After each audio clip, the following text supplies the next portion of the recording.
WhatsApp guys, আমি আবার চলে এসেছি একটা নতুন ভিডিও নিয়ে। ভ্যালেন্টাইন ডে, তাই ভাবি তোমাদেরকে একটু এন্টারটেইন করি। বাট আমি আজকে তোমাদের উপর খুব রেগে আছি। তোমরা আমার ভিডিও দেখো, বাট একবারও সাবস্ক্রাইব করতে চাও না। ওয়াই? না, আগে গিয়ে সাবস্ক্রাইব করবে, তবেই আজকের মজাদার ইনফরমেশন দেব। করে দিয়েছো? ওকে, এবার আমি আর বেশি ভাট বকবো না। আজকের ভিডিওটা সাসপেন্স, এবং সবাই সিট বেল্ট পরে বসে পড়ো পপকর্ন নিয়ে সাথে, বিকজ আমি আজকে মিস্টেরিয়াস এবং ডার্ক সিক্রেট নিয়ে কথা বলবো ডোরেমনের। অনেকে ভাবছো এটা আবার নতুন কি ভাই? অনেকেই তো এই ভিডিও বানিয়েছে। নতুন আছে বস। আমি বানিয়েছি 100% প্রুফ সহ, যেটা এখনো অবধি তোমাদের কোনো ইউটিউবার দিতে পারেনি। একটা অ্যানিমে যেটা ছুঁয়ে আছে মন, যেটা হয়তো আজও সবাই খাওয়ার সময় বসে দেখে। এই অ্যানিমে আমাদের ছোটবেলাটাকে সবসময় মনে করে দেয়। যদি আমি বলি যে আমাদের রিয়েল লাইফে ডোরেমন সত্যি সত্যি রিয়েল লাইফে ছিল, তাহলে এক সময় টাইম ট্রাভেল করতে গিয়ে সে আটকে যায় এবং আর কোনোদিনও নিজের সময় ব্যাক করতে পারে না। কি অবাক লাগছে তো? হ্যাঁ, আমিও যখন শুনেছিলাম তখন আমারও অবিশ্বাস চলে গেছিল ব্যাপারটা, কিন্তু আমি যখন রিসার্চ করি ইন গুগল, তখন আমারও ঠিক বিশ্বাস হয়নি ব্যাপারটা।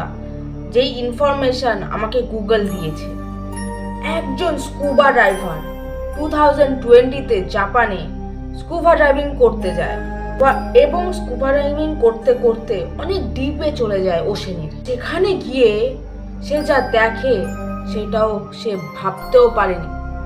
সেখানে গিয়ে সে দেখে আমাদের ছোটবেলাকার ইমোশন ডোরেমনকে। বাট আশ্চর্য ব্যাপার, সেটা ডেডলি পড়েছিল সেখানে। আমরা যেমন দেখেছিলাম Doraemon and the Nobita tin labyrinth, এরকম কিছু মুভিটার নাম ছিল, খুব কঠিন মুভিটার নাম। তো এই মুভিটা আমরা দেখেছিলাম, ঠিক সেরকমই পড়েছিল ওখানে, যেন ডোরেমনকে কোনো ইলেকট্রিক শক দিয়ে সমুদ্রে ফেলে দেওয়া হয়েছে। প্রথমে যে স্কুবা ডাইভিং করছিল সে ভাবে হয়তো এটা কোনো খেলনা, বাচ্চারা খেলতে খেলতে সমুদ্রে ফেলে দিয়েছিল। যখন সে সেই বস্তুটাকে তুলতে যায়, তখন সে বুঝতে পারে এটা কোনো সাধারণ জিনিস নয় এবং এটা আজকালকার মেটাল দিয়ে বানানো জিনিস তো নয়। সে তাড়াতাড়ি সায়েন্টিস্টদের খবর দেয় এই জিনিসটাকে উদ্ধার করার জন্য। বেশ কিছুদিন যাওয়ার পর সায়েন্টিস্টরা রিসার্চ করে এর উপরে এবং জানতে পারে ডাল মে কুছ জরুর কালা হ্যায়। এই জিনিসটা যে মেটাল দিয়ে বানানো, সেই মেটাল এই যুগে তো আবিষ্কার হয়নি। আনবিলিভেবল। দেন সায়েন্টিস্টরা আরও রিসার্চ করে এর উপরে এবং জানতে পারে এই যে মেটালটা দিয়ে এই জিনিসটা বানানো, সে মেটালটা আজ থেকে 400 বছর আগেকার। But how? তার মানে কি টাইম ট্রাভেল এক্সিস্ট? তার মানে কি যে জিনিস আমাদের কাছে ইম্পসিবল, সেই জিনিস কোনো এক সময় পসিবল ছিল? Just imagine.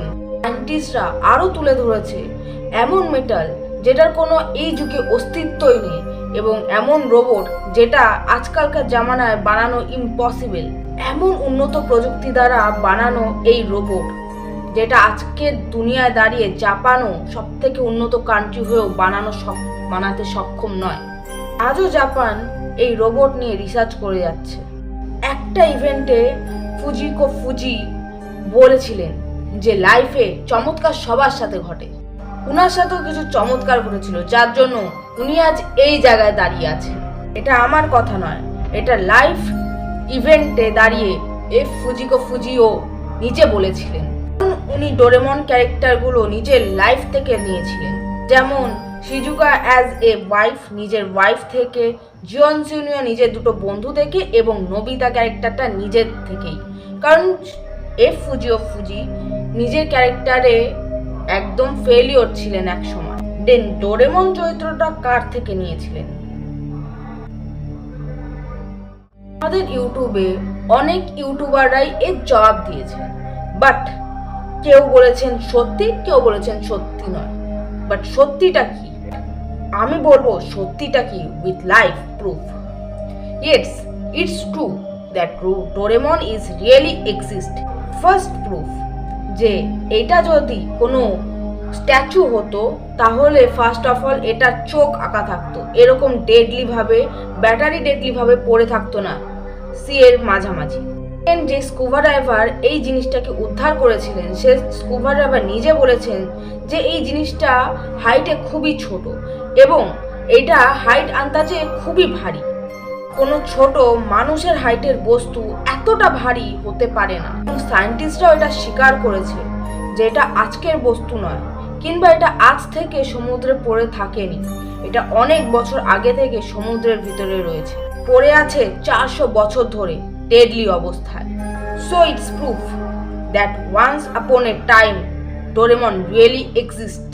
তো আজকের ভিডিওটা যদি তোমাদের ভালো লাগে তো লাইক আর সাবস্ক্রাইব করতে ভুলো না। আর এই বিষয়ে তোমাদের কি মতামত প্লিজ আমাকে কমেন্টে জানিও। ওকে, টাটা, দেখা হবে নেক্সট ভিডিওতে।